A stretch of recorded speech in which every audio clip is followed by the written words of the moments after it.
Hi everyone. So welcome to the lab portion of the second module on FootPrinting and Reconnaissance. So as you remember that in our last class, we discussed how there are possible ways to collect information on target, host, people, network, and other systems such as web servers and other devices. Today we'll be covering a little bit of the details on the tools that are used for FootPrinting and Reconnaissance. For this class, you would need Kali as a distribution. I hope that is available in the lab environment that you have, as well as you would need access to some of the tools that I would be displaying. There are some Windows-based tools also, and there are some Linux-based tools also. Some tools are already shared in the default distribution of Kali, and in Windows, you might have to install those tools. So you need to have administrative rights to install them. The first tool that I wanted to actually, there's a list of tools is not complete in this particular lab, and there are some additional tools that I have, which you should like have a look at. So as you see, I'll just zoom in a little bit for this PDF. So the tools that are related to, finding subdomains and doing people search and copying website data on a local machine for offline analysis. Then you have tools to trace the emails. Then there are some DNS recon tools such as Whois Lookup and Path Analyzer Pro. And then you can actually create diagrams and graphs between various entities which are related to a company or a target domain that you're planning to do recon on. For doing network reconnaissance, you have Recon NG, which is by default available in Kali. And then you have frameworks such as Metasploit and information gathering tool such as Harvester. So we'll cover all of these in this particular session.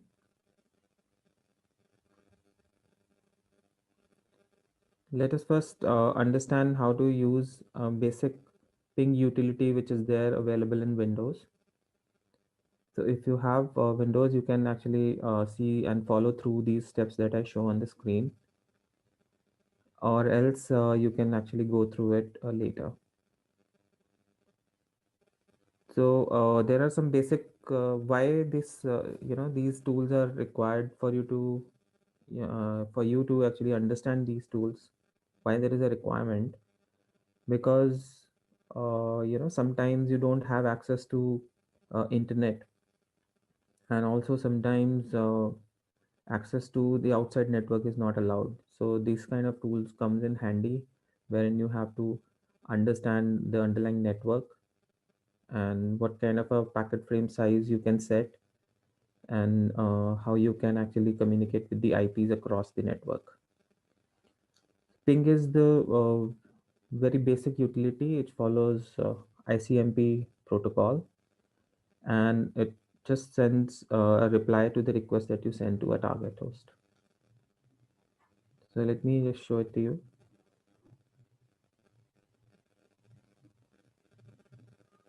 So this is Windows.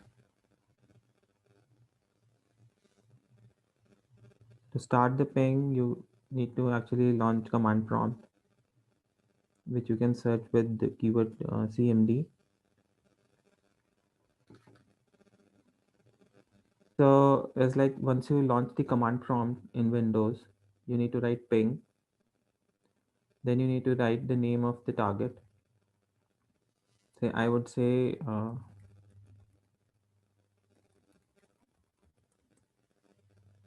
ping www.certifiedhacker.com. So by default, you would see that sometimes even if you don't know the IP of a particular host, then you can make use of this tool to find out the IP of the host. Okay.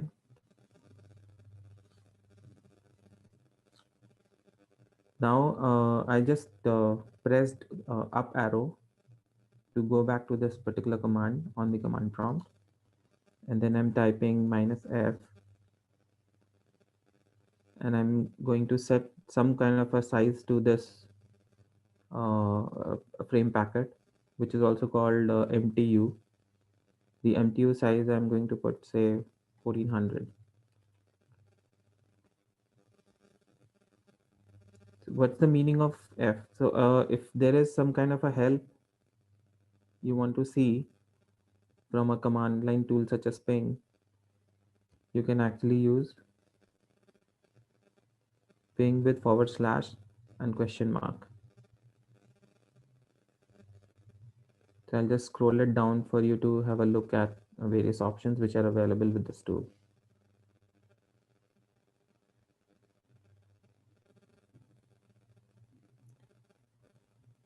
So as you can see that for -f, you're going to set the particular flag to don't fragment this particular packet. This particular flag should be on, and then you would actually, with -l option, you would set the size of a particular packet. If you don't set this size, then automatically you won't be able to figure out what is the maximum packet size that you can send in a particular network segment. So why we want to find out this information from a network segment as to what maximum size of a packet can travel in a network segment? It's because if we have this information while designing our exploits, or while having this particular information available in exploit, we can evade any intrusion detection system, without raising any particular flag, because in the permissible limits of packet sizes which are allowed in a network, it is quite important. So let's try to give a large packet size of, say, 1500, and we can see that we are not getting any reply from the target host. So this kind of hit and trial you need to do as per the network segment you are in, to find out what is the appropriate maximum packet size that can be sent on a network. So we tried the 1400. Let us try 1450. Again, you can see that this packet is not going through. By default, it ping sends 4 packets, and you can limit its count to 1 by giving option -n or tag n.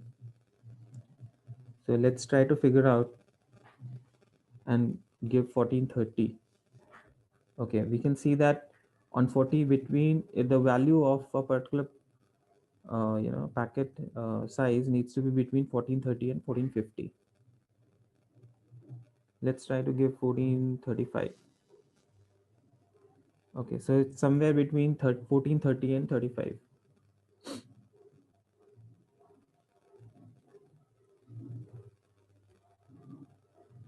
Okay, we can see we are getting reply at 1432. Okay, so with this exercise, or with these steps, we have figured out that at 1432, the particular packet size, this is the maximum size of a particular packet which is allowed in this particular network segment. Now, for those who do not have access to Windows, let me give the same example on a Linux terminal. But the options on the Linux terminals are different. So just one example I'll give.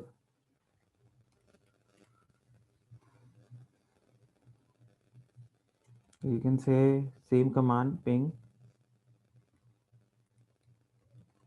the name of the target. You say -m, specify its value as do fragmented or do not fragmented. Oh, wait, I'll just, and then size of the packet. So here, if you see, size of the packet is being set with the -s option or tag s, and the MTO size is being set with the help of tag m. And you have to actually use this particular option, do, to set that particular flag, the do not fragment. I'll just clear the screen. Ping. Where to find hacker.com -m do, and set the packet size to, let's say, maybe we can set it again to 1432 to see whether we are getting a reply or not. Okay, for in Linux you might have to press Control C, because, or you have to limit these particular pings to 4 numbers by using the options when you actually see in the help. In Windows, by default, only 4 packets are sent. So we see that, let's take it to 1470. So we again say that here on this particular segment, because I'm connected to a different network on Linux. So you can see that, the packet size, the maximum packet size will differ in this particular laptop. Okay, at 1472, again, I'm getting reply. And if in the guide, if you see, this is, but same size, which is also mentioned in the guide. So this was the command ping. Now let us move on to the next command called ns lookup.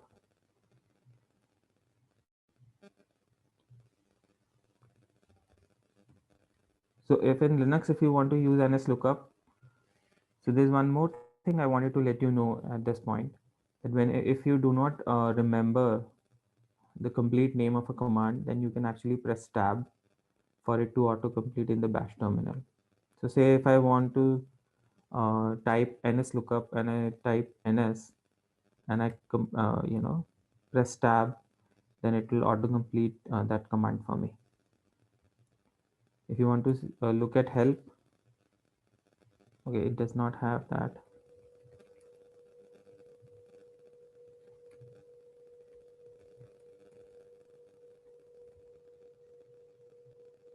So you can say ns lookup, but before doing ns lookup, you need to be aware of different record types which you want to query for the DNS or the name servers. If you remember in the previous class, I gave examples on various types of records, wherein type A record is the address record. So say you want to query for that particular record using the DNS resolvers, then you need to set that record type using this command, set type as A, and then you need to specify the domain. We'll take the example of the same domain.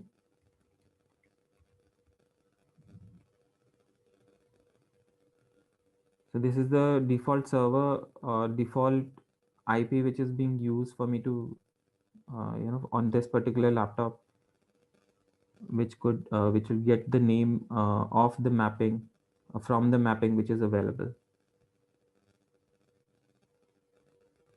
Okay, and then let us set the type of record to CNAME, and then again give the name of the target host. And you can say that we got a non-authoritative answer, and the canonical name or the CNAME for this particular host is also without www. we can actually do a reverse, or we can actually copy from here and paste. So with double click, I'm able to copy, and with Shift Control C, I'm able to paste.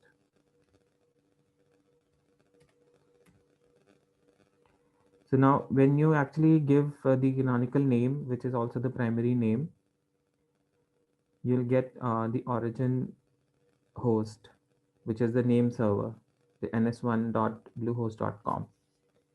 So usually what happens is that these registrars who are there, so maybe the name of the registrar is Bluehost, and they have actually kept a name server called ns1. Okay, but you can use ns lookup on various online tools also, and it is widely available. Let's search for some tool, any tool which is there on Google. Okay.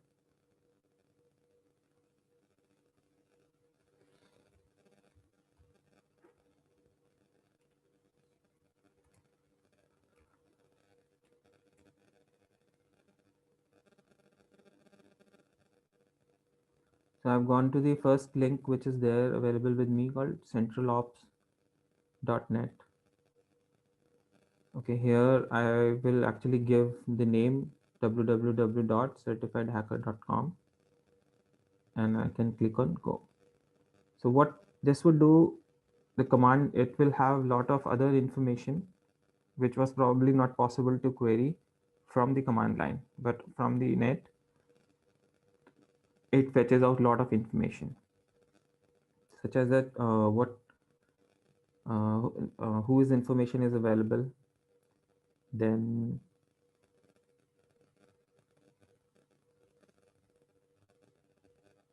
the other domain name information for certifiedhacker.com is available.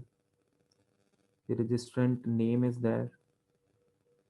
The city is there where this particular network, network solutions PO Box 49, this particular company is there. Then their admin name, even a phone number. I don't know whether it's a valid email or not, but some kind of an email is also available.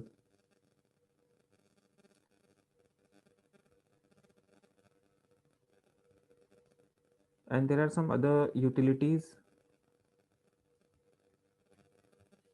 and that are there, such as doing an NS lookup or doing a trace route or even doing a ping. So in your free time, actually, you can have a look at this. It has a detailed information, and some of the DNS records have also been fetched for you.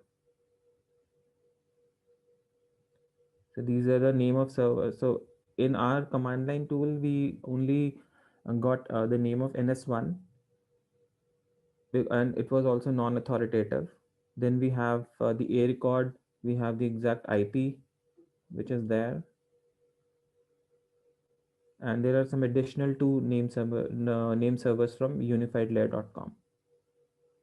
So have a look at this. But on a basic note, we know how to query for DNSs using the web-based tools as well as the command line.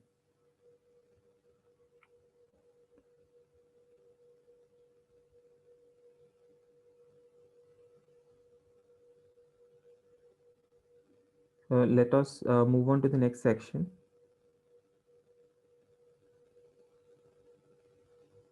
So we've covered ping, we've covered NS lookup.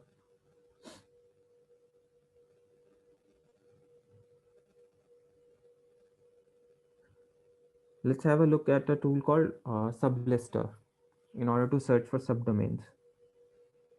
Now, as you saw that when we were querying, information on certifiedhacker.com, we gave www dot. So this was, also called main domain. However, we want to know if there are some subdomains also regarding a particular company, or there are some other websites that they have hosted on the internet. So why this particular information is important? Why do you want to know about subdomains? It's because most of the vulnerabilities that you find, with the external, with respect to external systems, you would find them in their subdomains. There is some kind of a little corner that you will find which has vulnerabilities, and some of the other teams have probably skipped patching those particular servers. So here in this example, we'll check sublister. The penultimate e in this, while you spell this particular tool, has been replaced with 3.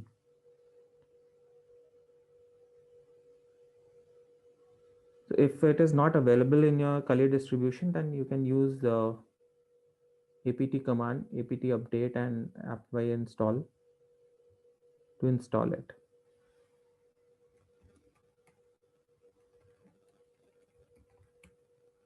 So let me see if we already have it. So as I told you that once you click on sub and then click on tab, it will auto complete it for you. And in case if it is not available, then I can, if I'm not a root user, then I can use the word sudo, and I can say sudo apt install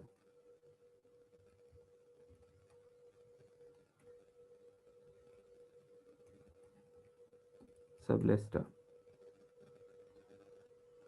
So as you can see that it is already the newest version on my computer.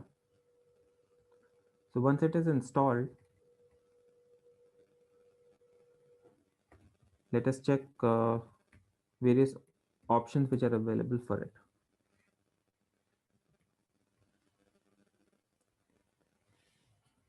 So we specify tag D to give the domain name for which we want to enumerate subdomains, and we can use -d tag B option to enable the brute force module, and we can specify tag P for various ports that we want to scan on these subdomains.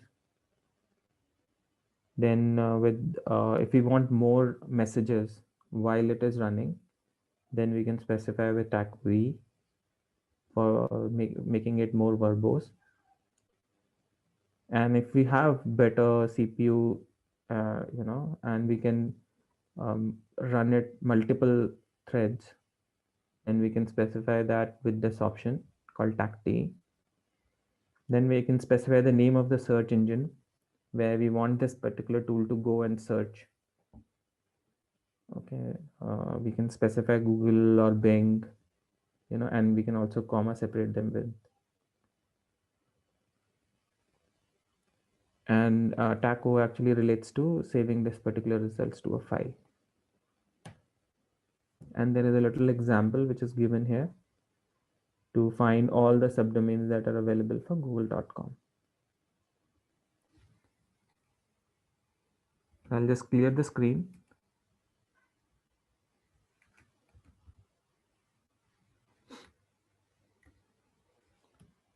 So this is,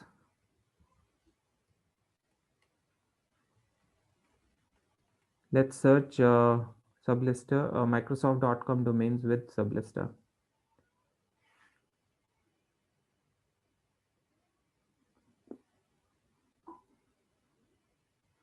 As you can see, it is going to search on Baidu, Yahoo, Google, Ask.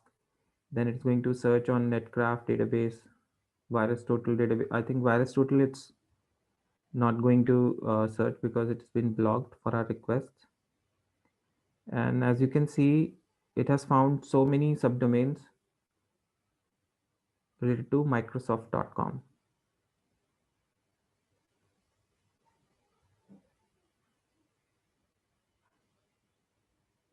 So what can be of our particular interest are the ones which can be probably exploitable.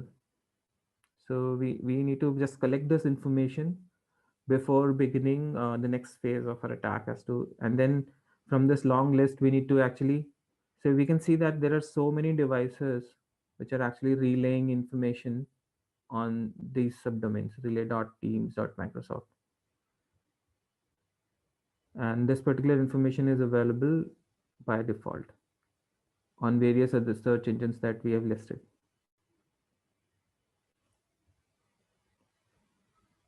So this was sublister, and there is an option of actually saving this particular information to a file. So that also we could do. So for later use, actually we could actually output it to a text file.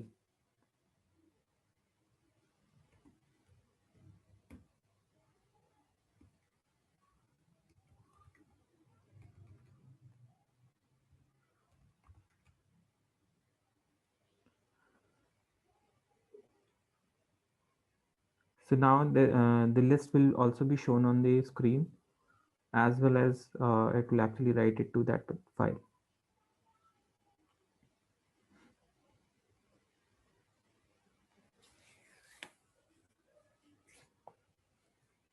There are also additional online tools where this happens automatically, and there are various other options that are possible. I'll let you know when this class is about to get over. At that time, I'll let you know. So you can see that I have actually stored these subdomains for later use in a text file.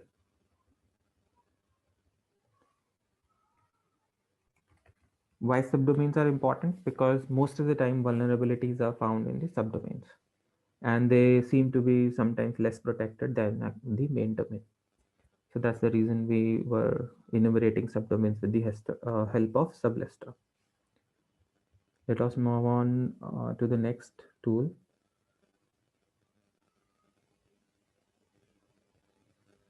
And when you have a look at the guide, you can see that how you can limit the results or make it actually go only on one particular search engine. If you want to look for some open ports such as port 80 or port 21 for FTP, 23 for telnet and all that, then you can specify those options with -p or tag p. So we are on to the section of doing people search. So now we know something about the network. We know the DNS. We know something about subdomains on a particular target on the internet. And now we probably want to find some targets whom we can social engineer, or maybe a list of emails or something, or we want to know about various dignitaries in a particular company or something on the leadership. Those kind of information we can do by finding out people or by doing people search on the internet. So this particular platform people.com is, I think it has become paid. So let's take an example from a similar platform called Spokio.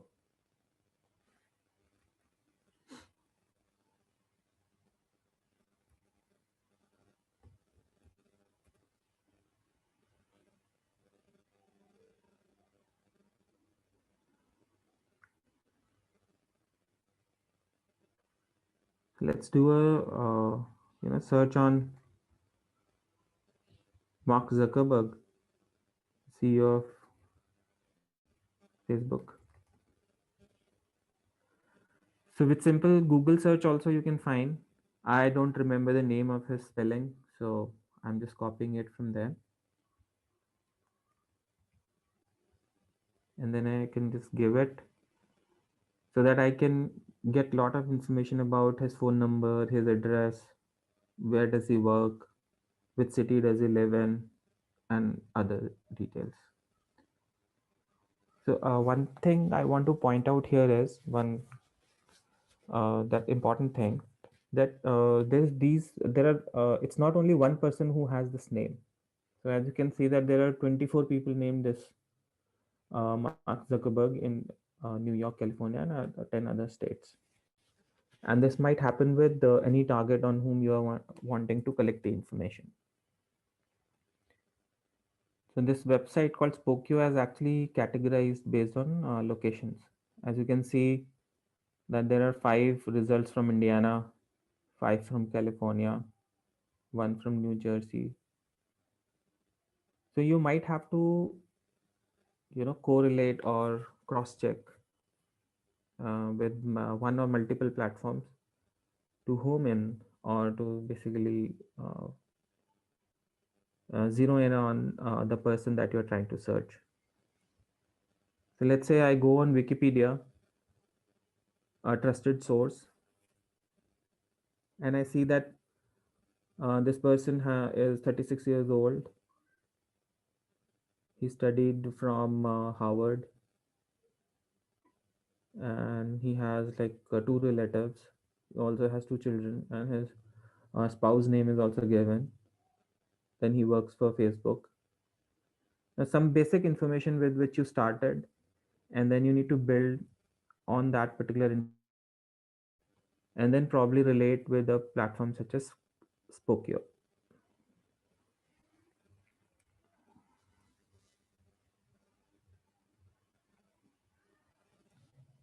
So let's see, is there some kind of an information?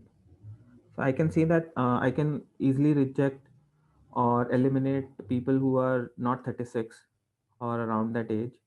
So I can see people 71-year old, 57, 50, and I can easily filter that. Okay, yeah, there is one result that I can look at which looks like, and then this person is related to some individuals, whose name probably I studied here. I read here like Donna, Randy. So I can see that. So here I can see some similar names. So this way I can home in on a person saying that, yeah, this is the person that I'm looking at, and probably I can have access to his phone number. There are some eight phone numbers here. Some email address is also there. So because this is a free version of Spokio, this information is not shown here. And when you can unlock this particular profile by doing some minimal payment, probably, or some by taking some kind of a plan on this particular platform. So this is how actually you perform a people search. Okay.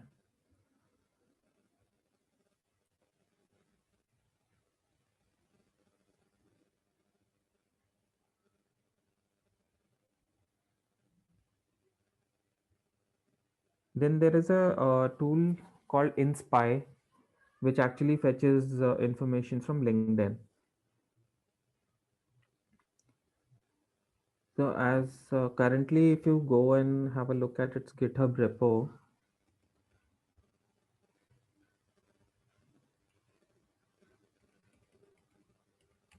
this particular tool hasn't been updated to the latest Python version, so you might not be able to use it.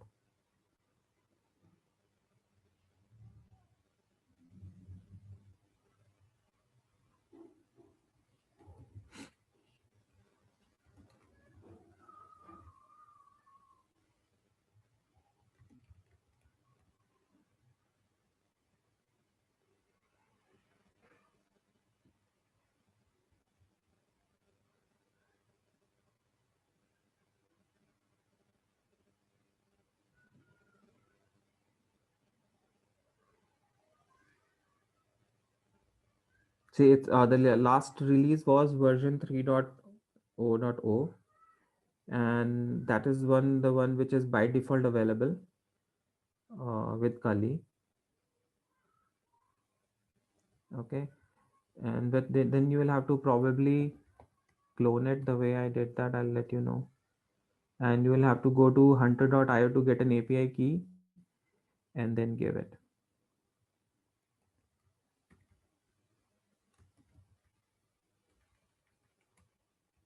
So to clone it, you will have to use git clone, and then you'll have to give the URL. So I've copied it from here,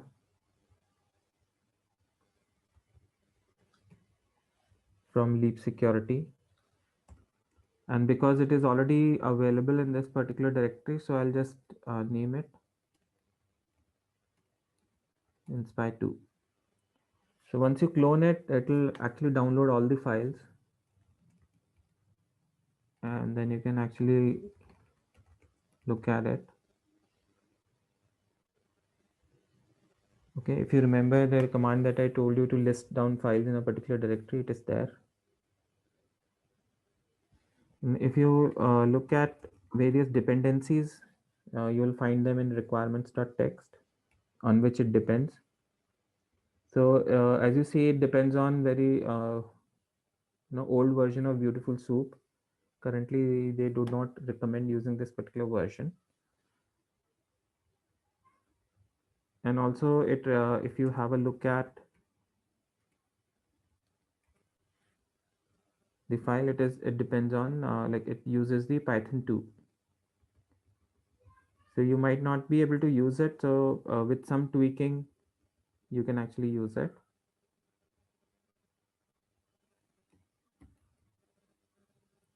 So once you get the tool API key from hunter.io, then you can give that key here, and then it will work. Let me see if it is there in like once I previously used it.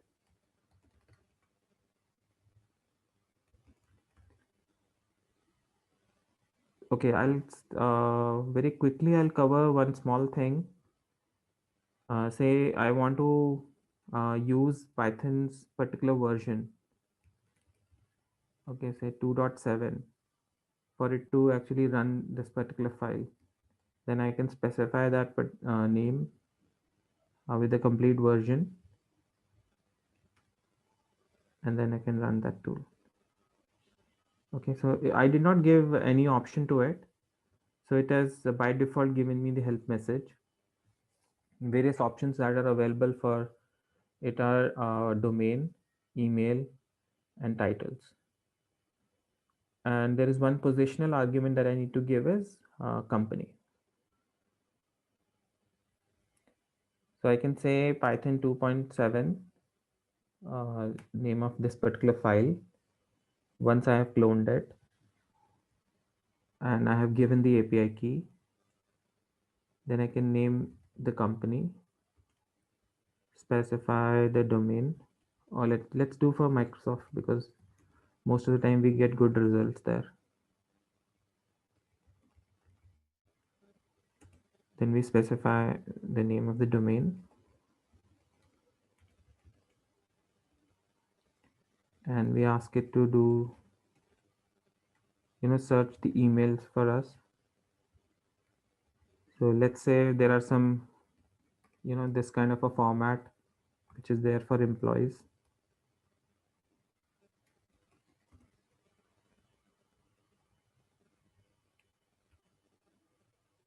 So we can see that it's actually searching for some email addresses for Microsoft.com, and we are getting so many warnings for the previous because the version of Beautiful Soup that we are using is based on 2.7 of Python, and this is going to stop after January 2021.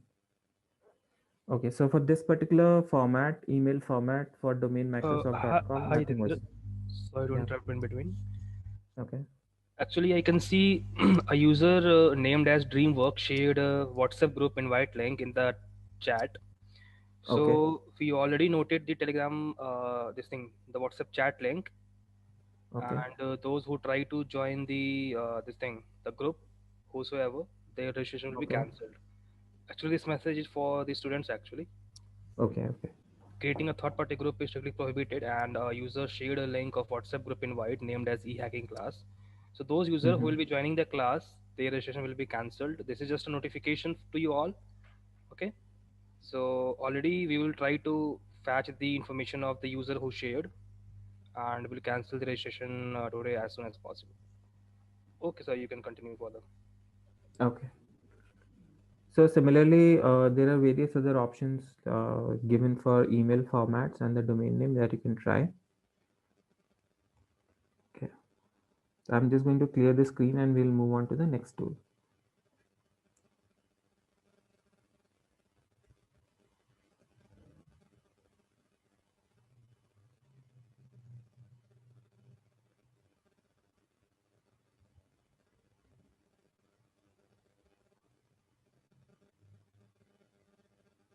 So in the end, I'll actually give the information on two good OS and web applications that are available, and these particular steps can be performed with a little bit of ease. Okay, and then now as various now these this information in the guide is actually outdated. Now there's no EMP spy or other various flags which are or the options which are given here. Okay, for inspire. Yeah, now there is also a tool which is mentioned to understand the CSS, HTML, and underlying DOM structure of a particular web application. And this particular tool called Firebug has been specified. However, Firebug was discontinued in year 2017. But similar outcomes or similar results can be achieved using normal console, like which is there in your browser. Say I go to a website, I can right click and click on inspect, or you can use the control shift I shortcut. Once you click on inspect, you'll get the information on elements.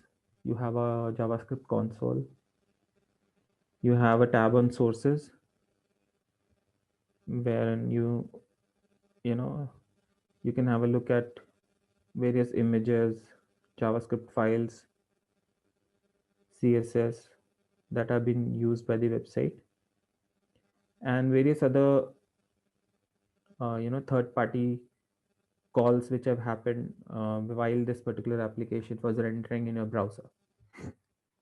Then you can collect information on network.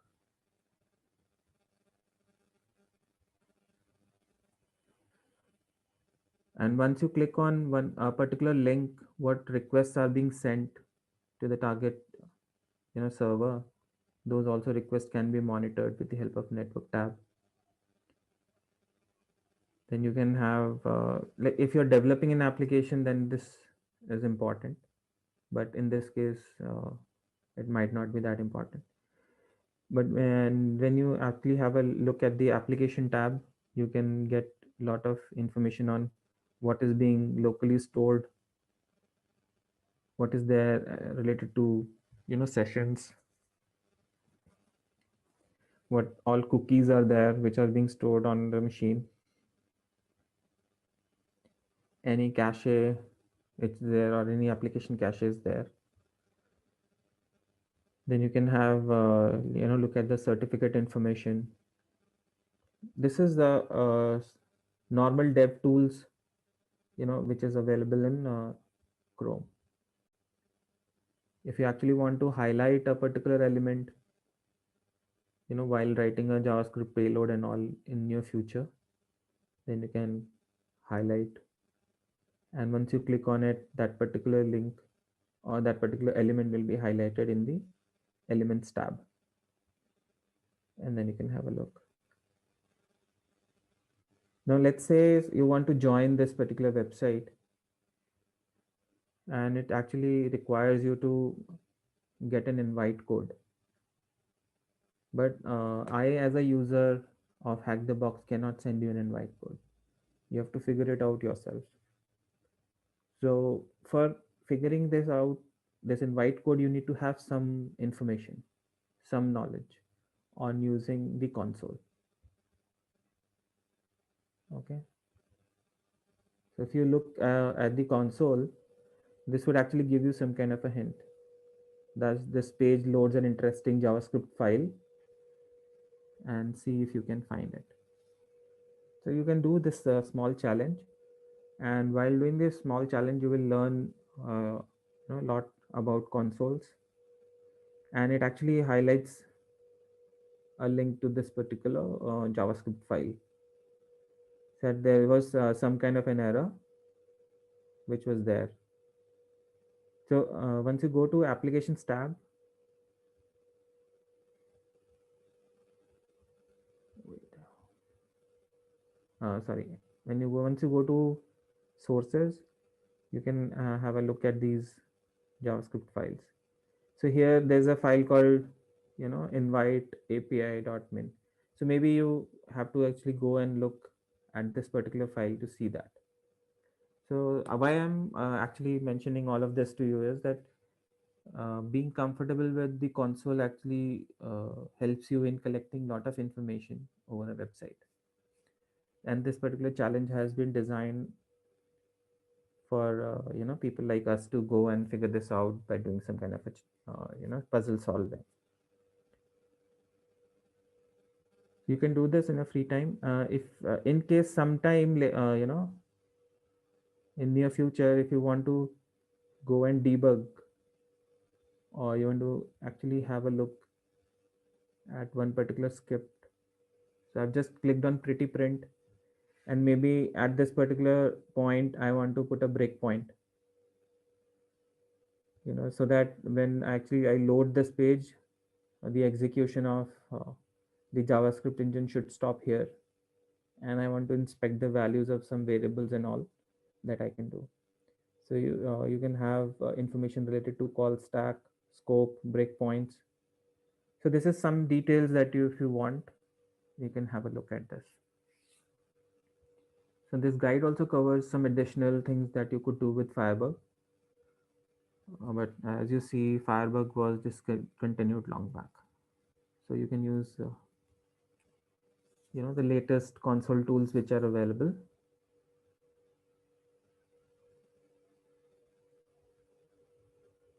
Or if you are very particular about Firebug, then you will have to downgrade the browser version of Firefox and then use it.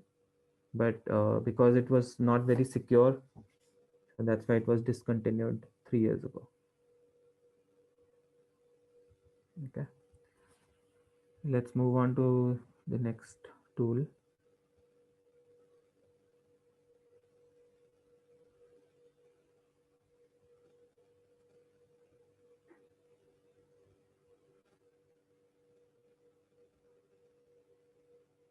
So similarly, it's like on Windows, you can, maybe it's available in the lab, and otherwise you can download the free version of Web Extractor, install it, and then use these options to extract the pages and information such as meta tags, the links, various emails and phones. So what this tool would actually do, it will go on the website, parse it, and collect this information and store it locally for you to show it in a UI, which can be achieved with other tools as well. So I'm going to skip Web Abstractor. Might not be useful in the current context. So there is a tool called httrack. Then with the help of httrack, you can create website copies, and then you can offline analyze them. If you remember, I showed you an example of using Wayback Machine of archive.org. So it is that kind of a similar work. But then if the landscape is very smaller for you, and if there are not many hosts that you want to uh, query in your OSINT uh, methodology or a framework, then it is okay. You can use this tool to analyze one or two hosts at your ease, or you can download and create a copy of those websites in the local machine.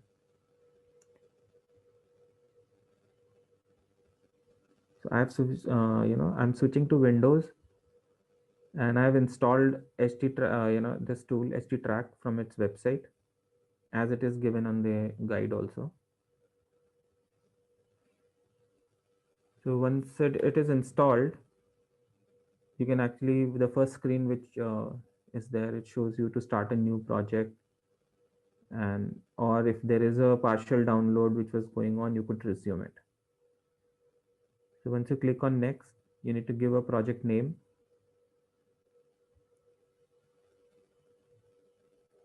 The fonts are very small here. I don't know if it is they're visible or not. So maybe at later point of time you can try that. because I did not get any option of increasing the font size. I could not even zoom it. Okay, so what you need to do is you need to give a project. Say I say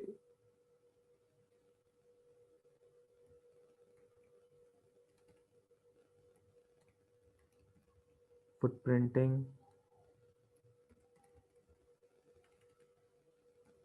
project 1. I give it a category. So say I say CH labs, and there is a base path that I need to specify, and then you can click next, and then you give the name of website URL. So I've given www.certifiedhacker.com, or you can use this button add URL, or you can directly give that name in the text box. Then there are various options that you can set. You can specify the value of proxy, the port,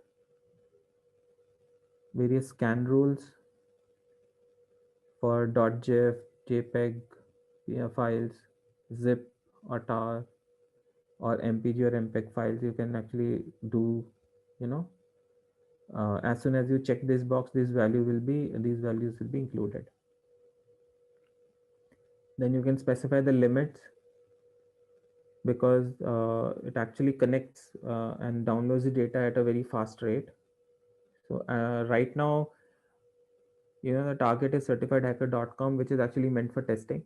But if you do try to copy, the files from an actual host, try to limit these sizes, and you can specify the pause, that after downloading how many bytes you want to pause it, or what kind of a maximum transfer rate that you want to apply, so that it doesn't raise any red flag with the owner of the system. So currently I'm going to leave it as blank. Then you click on next, and then you can specify the options of disconnecting it when it is over, or you can shut down a PC when it is finished. So you can actually, whatever settings you've applied in one particular project, if you want to save those settings for later use, you can click on, or you can choose this radio button. Now I'll click on finish and let it copy.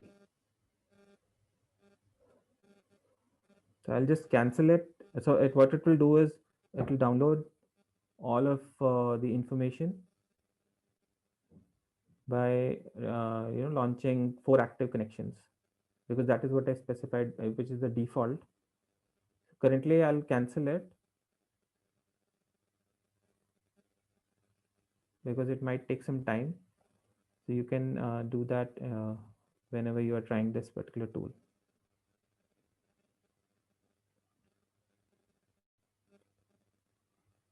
Okay, now once it is complete, you can actually have a look at the error log.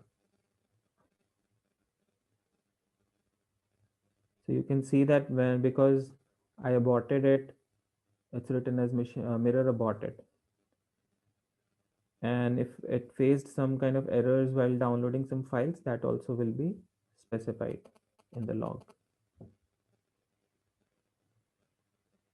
Now let's say you want to browse that particular mirrored website, then you can click on this browse mirrored website, and it will actually launch that particular website on in the browser. No, I actually canceled it. I don't know what it will show. Okay, at least some pages it is showing.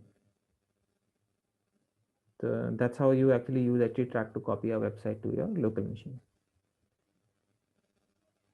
So I'll close it. Let's move on to the next tool.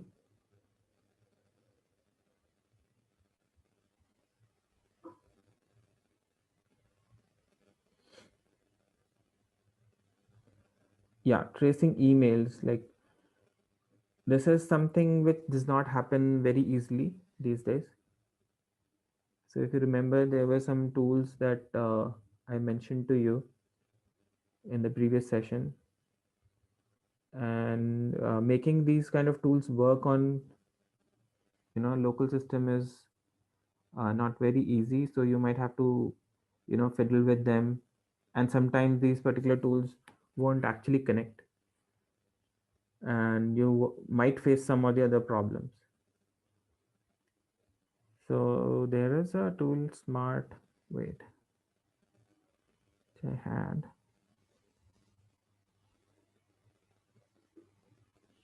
email track pro, yeah.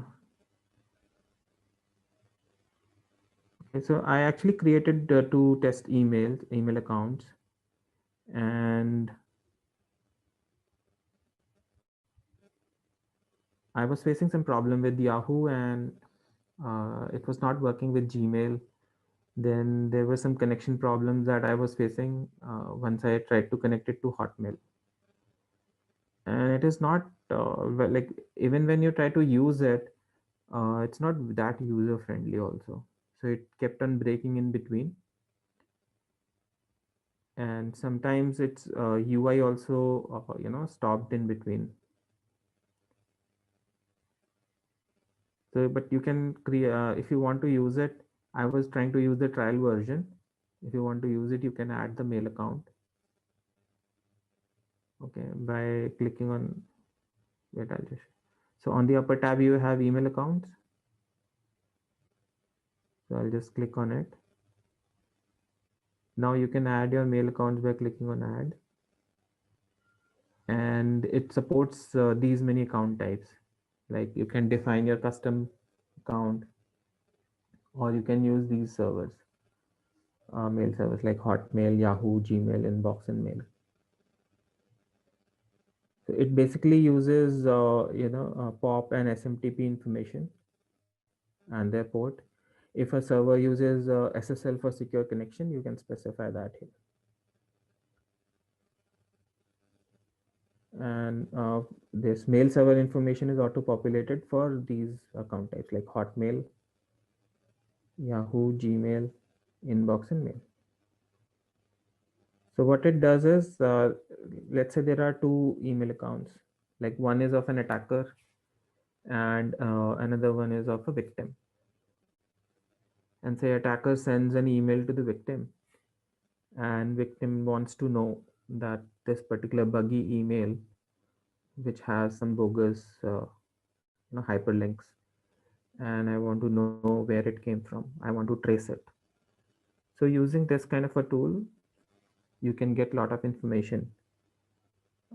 It basically analyzes the email headers, and information on proxy, even proxy, the sender's name, the authentication mechanism which was used by the user. All of this information it analyzes, that how much time it took for somebody to read that email, how many times a person read an email. All of this information is also is captured with the help of such tools. So let me show you one example on one such tool called Get Notify. So it was easy to work with.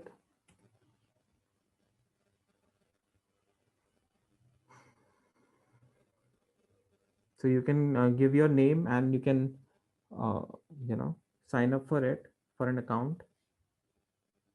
And in the sign in form you have to give the email address.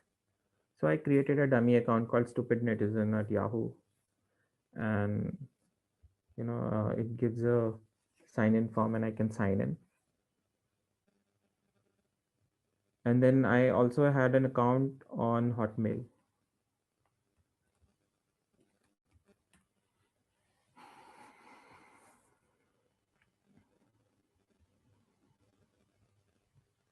There also I have, like, with the same name, I created an account, stupid netizen at Hotmail. Okay. So if you have a look at Get Notifies documentation, so they would say like how you can actually track an email. Okay, so this is the outbox. And if you click on track email tab, you would say that if you send an email to someone with their email like host name, the TLD, and then you have to specify .getNotify.com. So there are some rules like to and from email address should not be same. And once you send it, then this outbox will be populated with the information on that email. So easy, simple. So what we can do is we can create a message to stupidnetizen@yahoo.com. Okay, I'll just have to probably type it in full.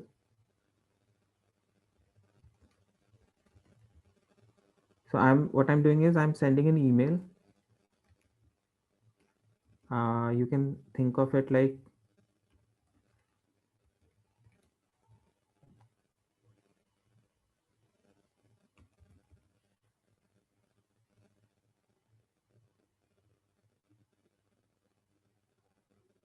okay. Let me go to Yahoo first because I have an account with the Get Notify using my Yahoo email. So basically, the attacker is the one who is at Yahoo. Okay, I'll compose an email for the one account which is at Hotmail. You see, stupidnetizen@hotmail.com .getnotify.com.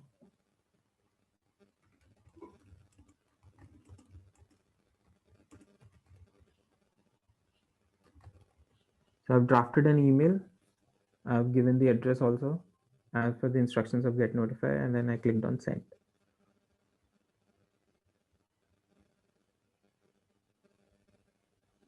So you can see that it has appeared in my sent items. And in my victim account, if you see, the only information other than yahoo.com I have is email81.com, which might raise some kind of a flag as to this particular email has actually not come from an authentic account. So that might actually alert a user. Okay. But when I go to Get Notifies platform and I click on Outbox, so I have that email here. So just because I read it, it marks this particular status as that it has been opened by the recipient. And once I click on it, it will show me the tracking details. Okay, so it was opened.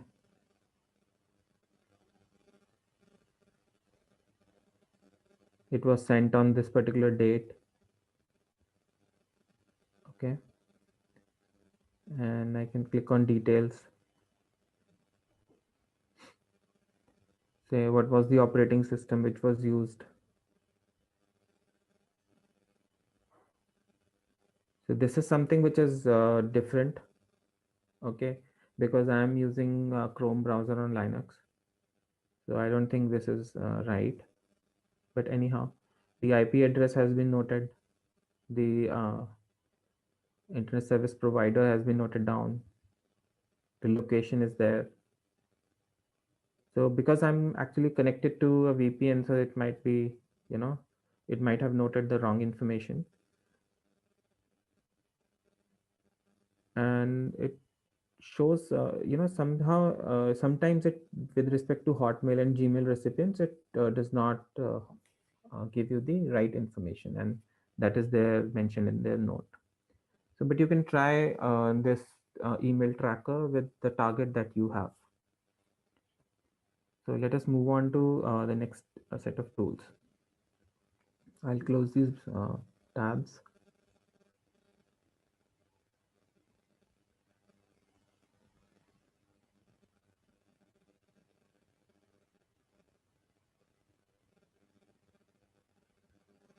Okay.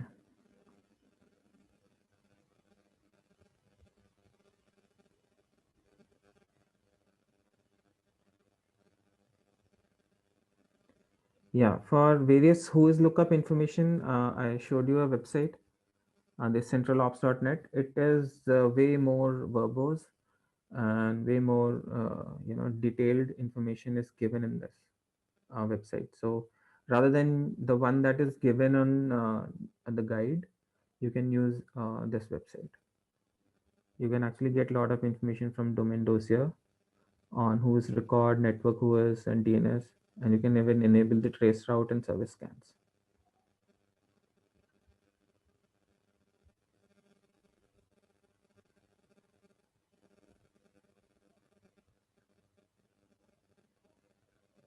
Okay, and the example which is given in the guide is of this tool, Smart Whois.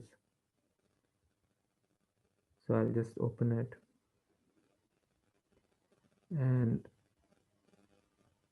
it's a normal simple tool which you can use.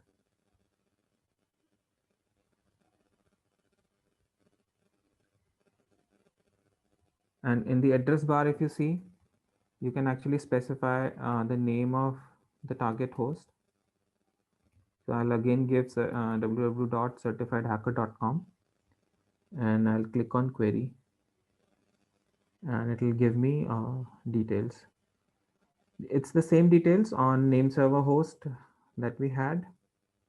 It additionally it has given the Alexa traffic rank. Okay, and it has also fetched out the phone number information, the location, and the address, the PO box number, and all. Then there are some email address, and they have given the small little good icons. One particularly pointing to an admin, and one particular icon pointing to the tech. So maybe you can try some other websites such as, let me try MIT,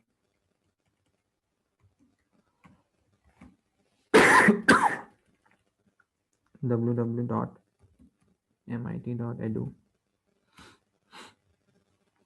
So here I have the IP address, actual physical address in Cambridge, the admin mark at mit.edu, a tech team email NOC, and then various name servers. And it has actually queried regional registrars also, like, and fetched me the details on Asia 1, Europe, then their primary NS1, NS1 on. And this particular information is probably from Akamai. So Akamai is a company which uh, keeps this information and distributes it over various servers over the internet. So from their servers, it has fetched this information. But here you don't find that whether these replies were actually authoritative or not. And akm.net is, I don't know, maybe Akamai, or maybe the hosting company with which they have hosted these websites.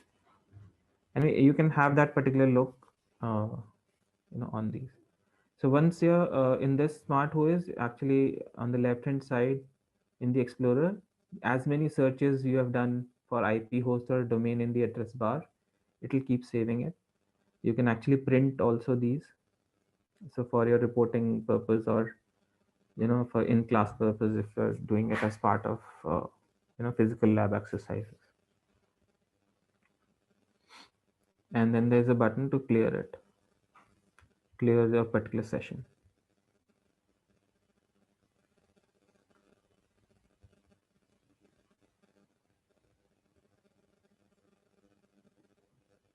So in this guide, you will see examples on Facebook and Google. So you can try those also.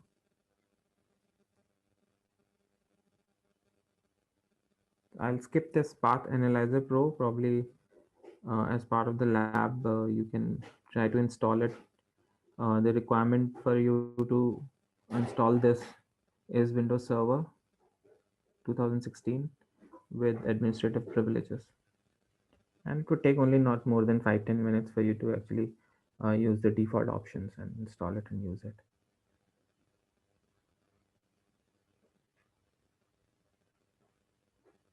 Main thing is to actually get familiar with these tools over a period of time, and as part of the exercises that you do.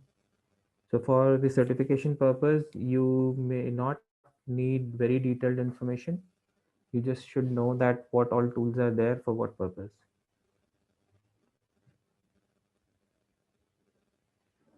So let's have a look at the tool called Multigo. What Multigo does is, and in Multigo, I'll just try as fast as possible. So it is by default available with Kali. You can search for it in the list of the tools and then open it.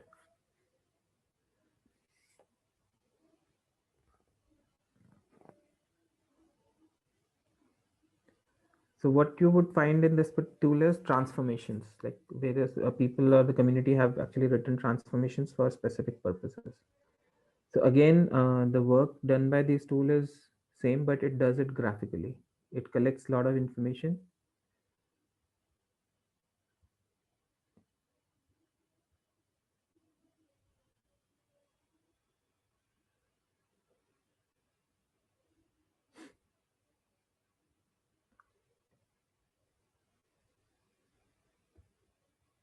So once you click on entity selection, you'll have a wait.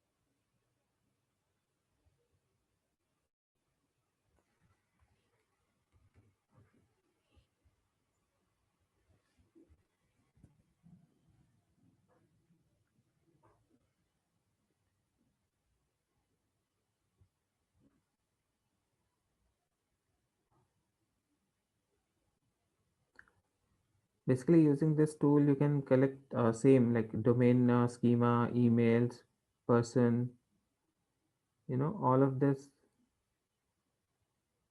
These information can be graphically be viewed in Multigo. So the only thing that is required is you need to create a map, a blank map, and then once for a particular blank map, you can choose from the entity palette from the left hand side. You can choose a entity. Suppose I'll choose a website. So you need to actually drag it.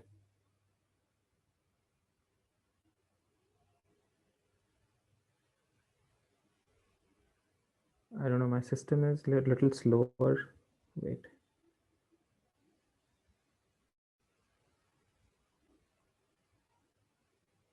Okay.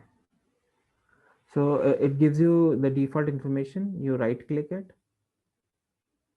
or once you double click it, then you can actually give the name.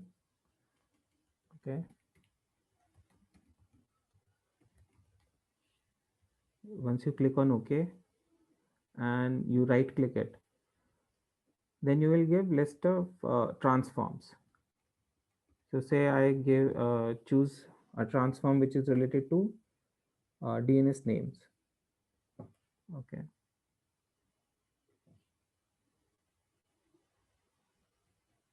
Let's see what transforms are they using.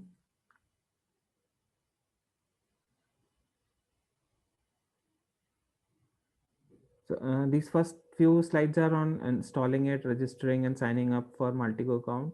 Once you first time launch it in Kali, you will have to give your email ID and password. And after that only you'll be able to use the steps that I am showing it to you. So you need to click on a new graph, and then from the entity selection on the left hand side, you need to perform various steps. And there was no problem in using this particular tool. The only thing you need to remember is that for various transforms that you want to use, you might have to actually register for those APIs, and then probably give those details. So you can see that once you right click and you want to click right click, and then you're on the left right hand side in the context menu, you'll get various options, like you want to run a transform on IP address or server technologies, or maybe DNS names.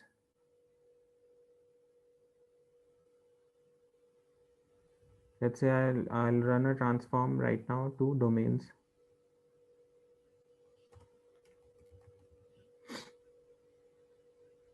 Okay, so once I run that particular transform, you can see the status here in the below bar, and then graphically you can see that the primary domain and the canonical name are listed side by side. Then you can just right click one particular icon and run another transform, and then you can look at it graphically. Okay, so this was Maltico.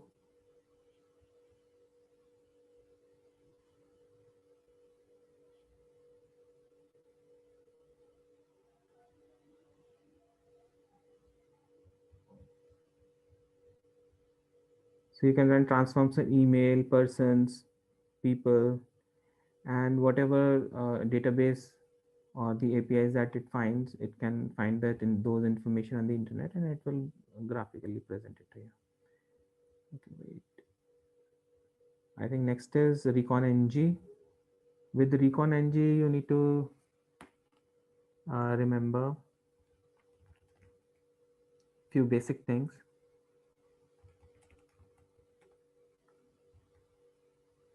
It by default comes with Kali, and with the Recon NG command, you can use it. As a root user, if you're not using it, use the word sudo. And once you give the password, it will look like this. Okay, so it actually automatically takes you to a default workspace. So once you click, see the help messages, you can actually search for various modules in the marketplace, and then load them, and then run them. And you can see if it is the interfaces of the workspace databases working or not. And summaries can be seen in the dashboard. So the important thing is that once you are there in a context, to come out of a context, you might have to type a back command.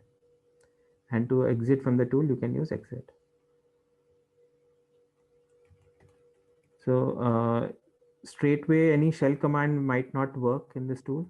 So for that, you will have to use the shell keyword.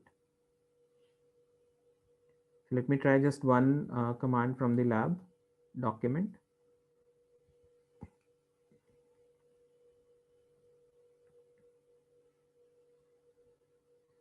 So these are actually outdated commands, like show modules and all. They were there in the previous version. So as far as workspaces is there, so if you don't give any option to a particular command, then it automatically will give you a usage that you can either create, list, or load a workspace. So let's create a one with a name,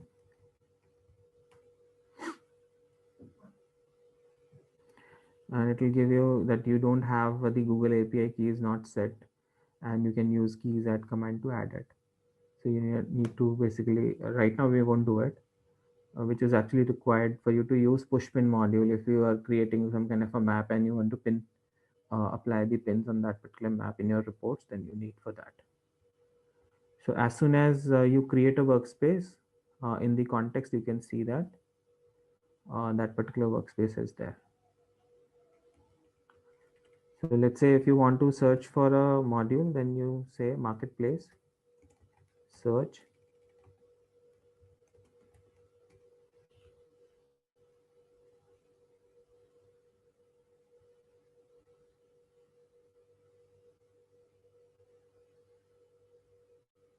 say I want to search netcraft module. Okay, So when you say in marketplace search netcraft, it would show you its path, version, and when was it updated. And if it is already installed, then it will say installed, and if it is not installed, then it will say not installed. So if you want to use it, then you need to say module load.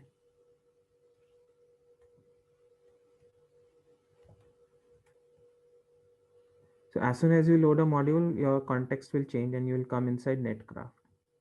Then you can see various options. It works on the same semantics which is there for the Metasploit. So if you're a little bit familiar with it, you can use those.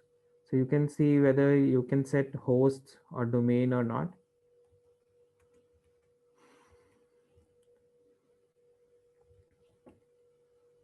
So let's see if some hosts are there already. So there are no hosts, no domains.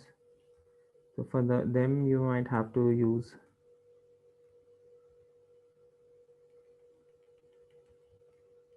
let me see, options.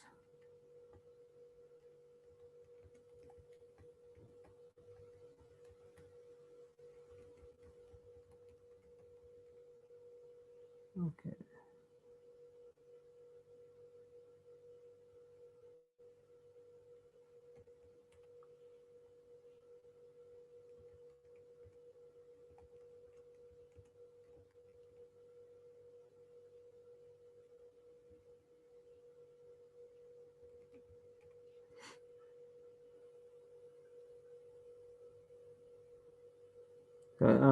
So suppose sometimes if you do not remember, then at that time you can actually have a look on particular latest documentation for that which is available. Okay, when you say show options,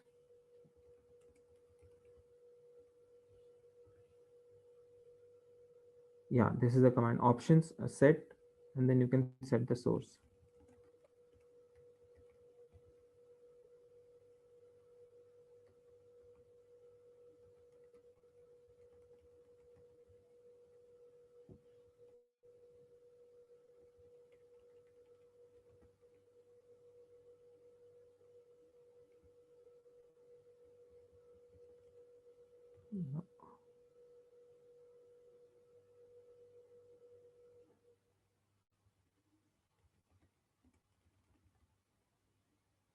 So for netcraft, I think there is nothing. Yeah.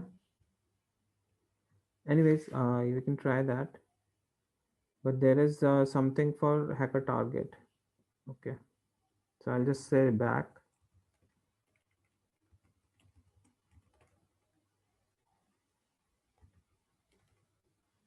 So I'll say modules, marketplace, search, hacker target. Yeah, it is installed. We say modules, load, hacker target, and then we see options.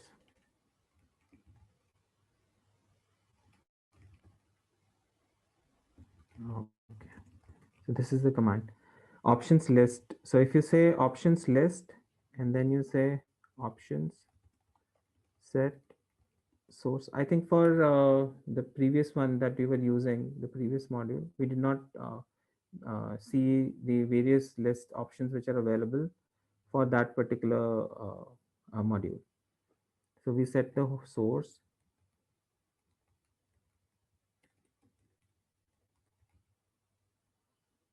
and we get a message certifiedhacker.com. And once all the options for a particular modules are set, then you can click on run.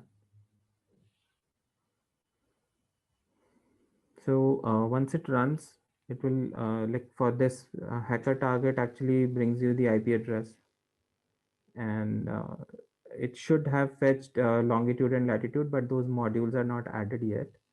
So if those resolve and GeoIP related modules are loaded, then you would be able to get this information as well.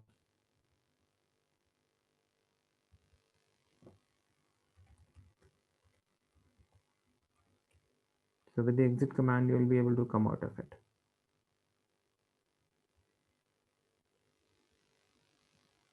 So now let's have a look at Metasploit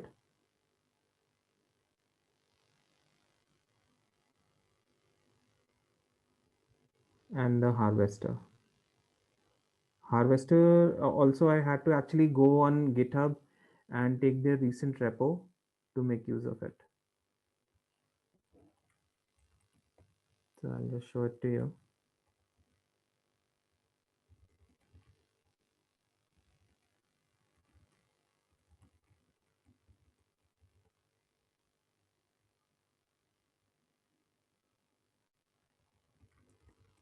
And sourcing.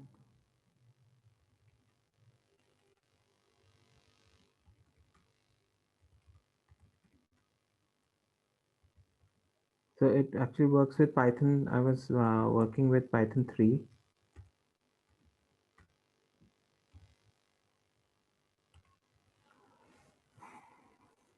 So as you can see, you can specify a domain and you can limit the number of results that you want to get. Okay. Then you can actually, okay, wait, let me say minus, I mean, tag h.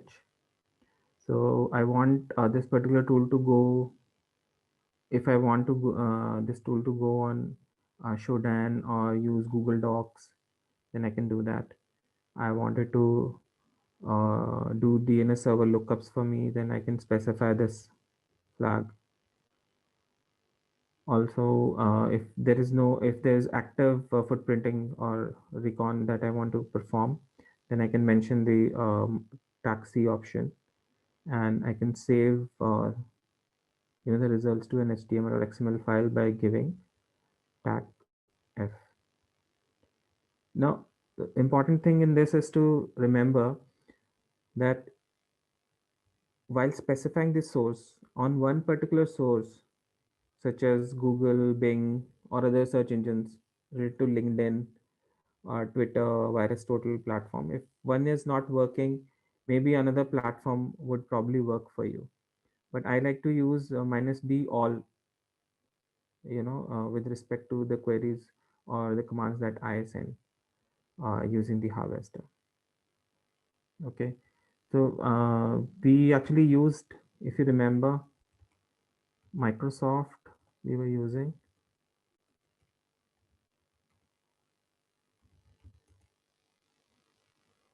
Okay, and right now I don't have API keys for Shodan for this particular class, so I won't give those options.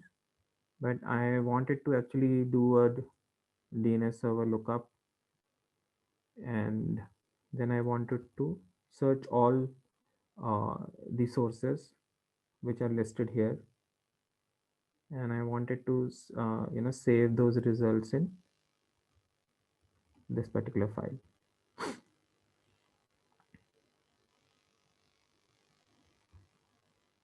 Yeah, say I wanted to search, do the DNS resolution using this. So if it does not actually, or if it reports some API keys and all those things are missing, then you do not need to worry about it. But if you want to specify those, let it search, and I'll let you know where you can go and specify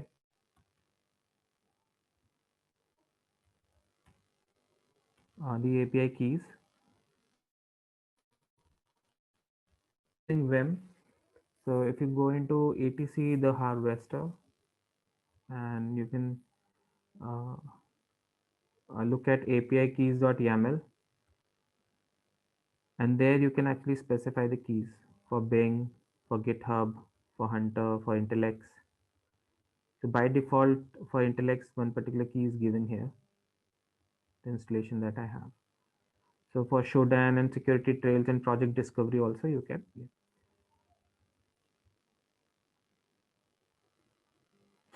So some kind of an exception if is there in between right now with respect to my system, it is showing SSL context error because it is not able to connect to 443 port on Baidu and others.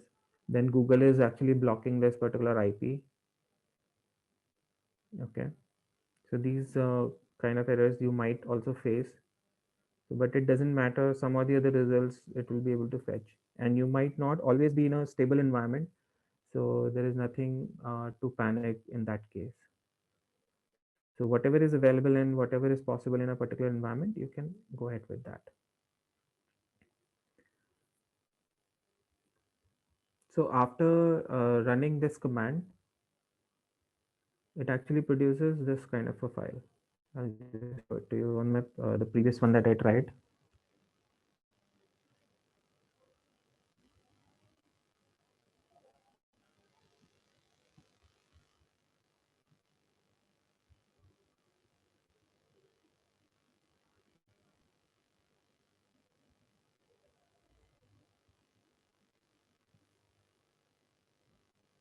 So it produces a file called results.xml, which you can have a look at, and it is a good scan report. And then whatever plugins it has used, it mentions those. And with respect to that, whatever results it could fetch, it shows you on the right hand side column. So you can actually filter these records by host or an IP or other device information. It can actually, it has brought a lot of IPs, and with the help of DNS resolver, it has been able to do that. Okay, so this was Harvester. I think the last scan is still going on. So I'll just anyhow it's another file, so I'll just close it for now. And with Control C, you can actually interrupt it.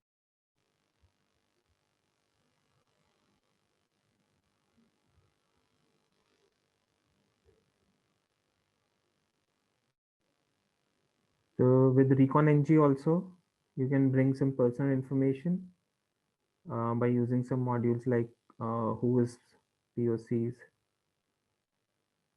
and some other tools that are mentioned in the guide.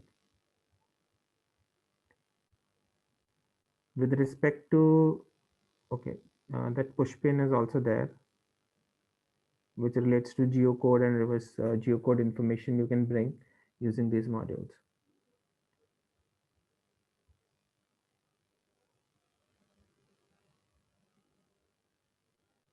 Yeah, Foca actually has changed, and I don't think it is still available. But if you can get hold of the previous versions of Foca, then you can use them and use it on Windows.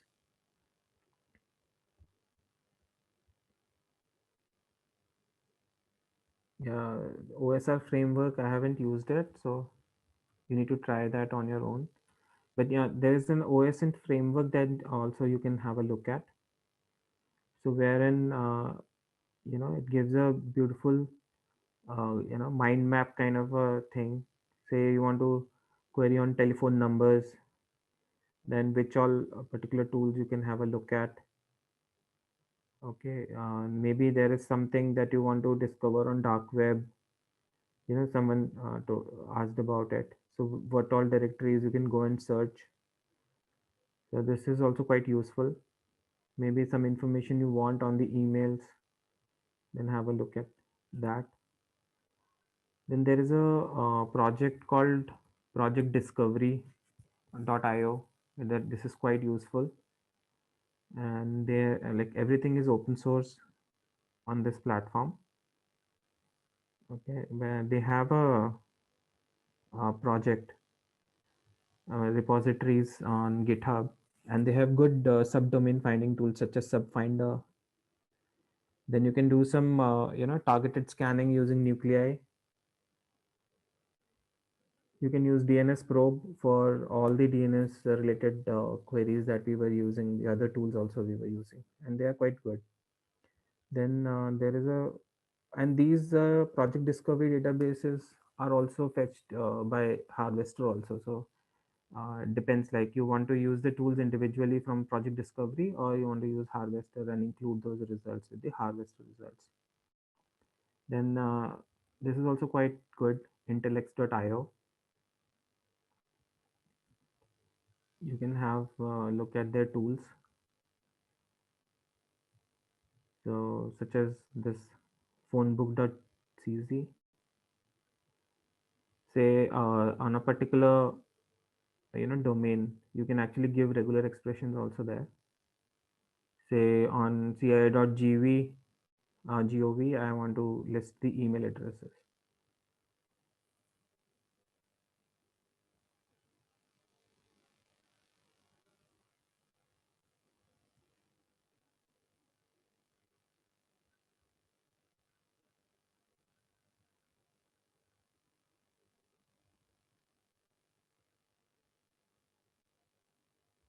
Yeah, so it takes a little bit of time, so maybe you need to wait for it, and it will actually list all the email addresses that are associated with that particular domain.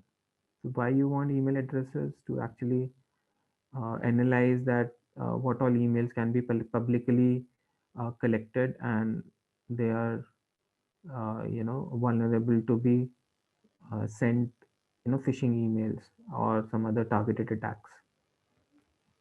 So similarly, you can search for CNN and then others. So whatever your target that you want trying to pen test on, then you can give those and find out the emails from here also.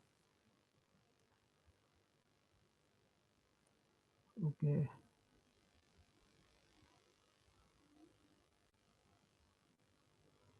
So as per the guide, I have seen that Metasploit also works. I mean, there's no problem in using the commands which are listed here. Okay, the only thing that you need to take care is that try to use the root user. Okay,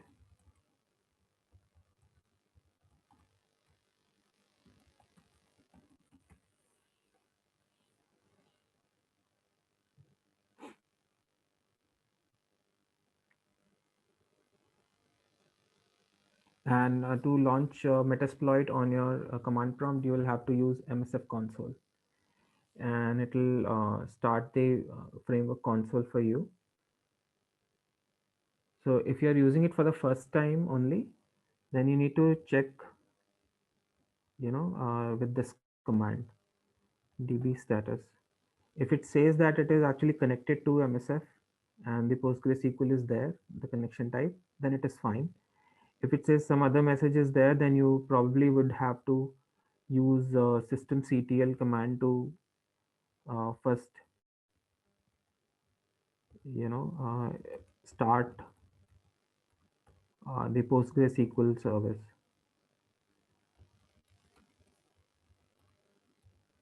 PostgreSQL, I hope you are aware that PostgreSQL is a database.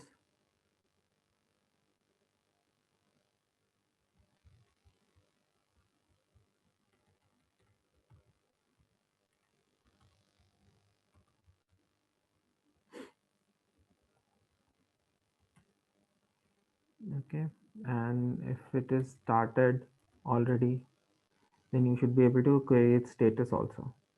So if it has not started, then just see what is the status. It might be in some kind of a dead, or it might be sleeping. So after enabling or starting this particular service, then you need to initiate a db init command. But before that, before doing a db init also, you might have to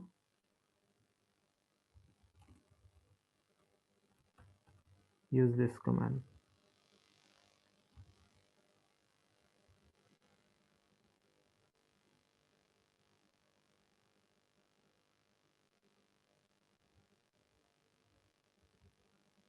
sudo msfdb and init.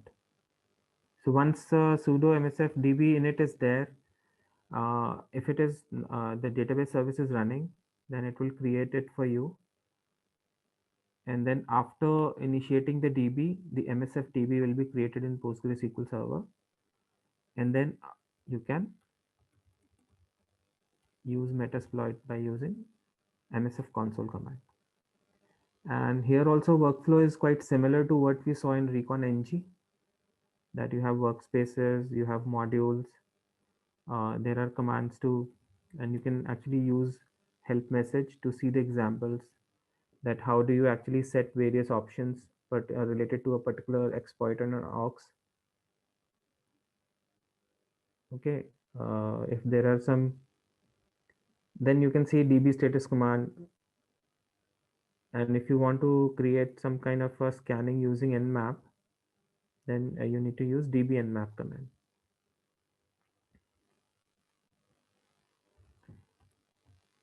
Say I say db nmap and I want to scan a particular host. Let's say some ports, say 21, 23, 113, etc.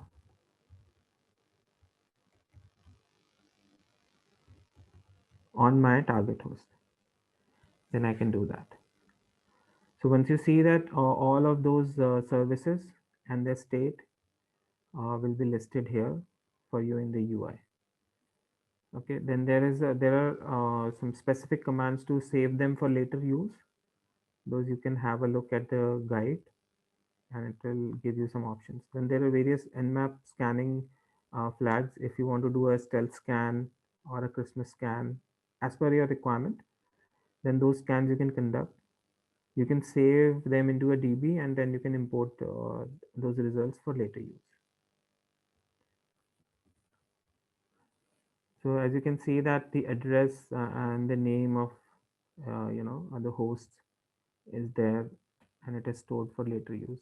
For this, this is a default workspace, but you can create your own. So I think that this was the last tool that we were supposed to discuss in this session. Okay, so we can end with it.